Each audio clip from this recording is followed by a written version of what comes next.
As here we are, getting ready to attempt programming challenge number 2. So what we need to do is get to the file. Now, I'm assuming that you closed out of the file. Now, you may not have, but this is just in case you have. I want to show you how to get back to it if necessary. So what you'll do is from your desktop, you'll go to this PC shortcut, double click on it. Under network locations, look for your 320 number, double click on that. Find your folder called My Robotics, double click on that. Find student files, double click on that. And then programming challenges, double click on that. And then the file that we created last time, or that we were using last time, is challenge 1. So we're going to go ahead and double click on that because we're going to be using this file again. Now this opens up ROBOTC. We got our splash screen. And notice that it is presenting an error. Now this is because of that whole platform type issue that I mentioned before. So what you need to do, excuse me, to take care of this is go up to Robot, go down to platform type, make sure that it's on VEX 2.0 Cortex, and then select Natural Language PLTW.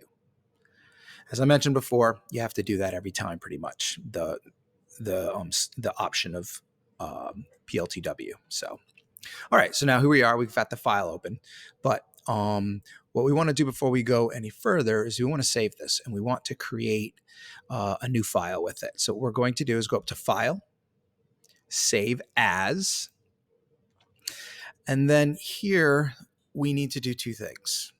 First of all, we're going to change the name. Currently it's called Challenge 1. We don't want to overwrite Challenge 1, we want to keep it. We wanted to create a copy of it, so we're going to give it a different name. I'm going to call it Challenge 2, and then limit and bump switch, because this is the code that we're going to be adding for in this new challenge. Now, one more thing.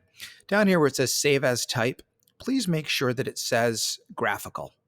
If it doesn't say graphical, you need to click on this arrow and find graphical files as one of the choices. Currently it says it, so we're good to go, but very important that you check and make sure it says graphical and select graphical if it doesn't. Okay. All right. So we're going to go ahead and click save. And now this file is called Challenge 2 Limit and Bump Switch. First thing we need to do is we need to tell it to add a certain command, and that command is going to be an until touch, because the limit switch is a sensor, a touch sensor. So we're going to come down under until and find until touch. I'm going to drag this up, and I'm going to put this right at the very top. Okay, I want it above the motor command, because the way that this is read is that it will read what's at the it'll read from top to bottom. Oh, before I go any further, I forgot to change the name of my comment. And I'm going to do that right now. See, it says add code to start the right motor on full power for 3 seconds.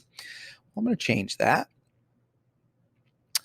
And I'm going to say add code to, well, I'm going to say add code for a limit, just like in the title, limit and bump switch.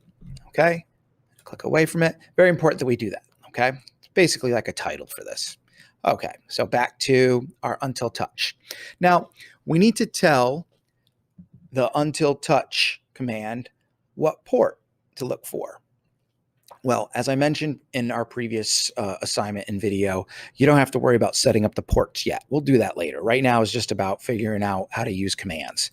So click on this arrow, and we want to come down and we want to find limit switch. And there it is right there. So we'll just click on that, and then that is all set right there. So until touch. So in other words, when we touch the limit switch, what'll happen is it'll start the right motor. Okay. Now, for this particular assignment, we don't need a wait command, because we're going to put in another touch sensor, a bump switch, to stop the motor. So what I'm going to do is I'm going to come down. I'm going to get another until touch. I'm going to drag that up, put it just above the stop motor command.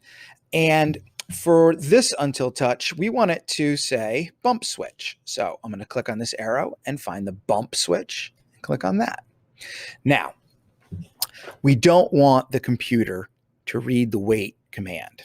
So we could just get rid of it. We have two options, really. We could come over here and click on the 4. That'll turn it into a comment, and it'll no longer be read by the program. But I recommend we just get rid of it.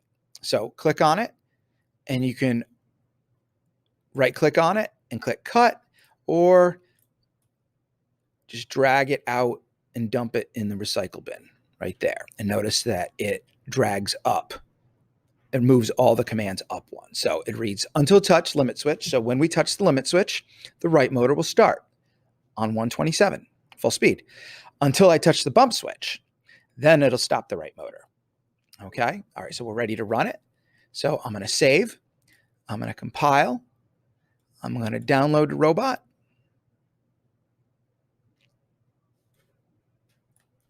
When our program debug window comes up, I'm going to click start, but notice that nothing happened. Like last time, the motor started automatically. Well, this time it's different because we have told the program, don't do anything until we touch the limit switch. So what we got to do is we got to find the limit switch and press that. So I just did that, and now it'll keep running forever if we let it until I touch the bump switch. So now I'm going to touch the bump switch, and now it turned off. And there you go. That is Programming Challenge 2.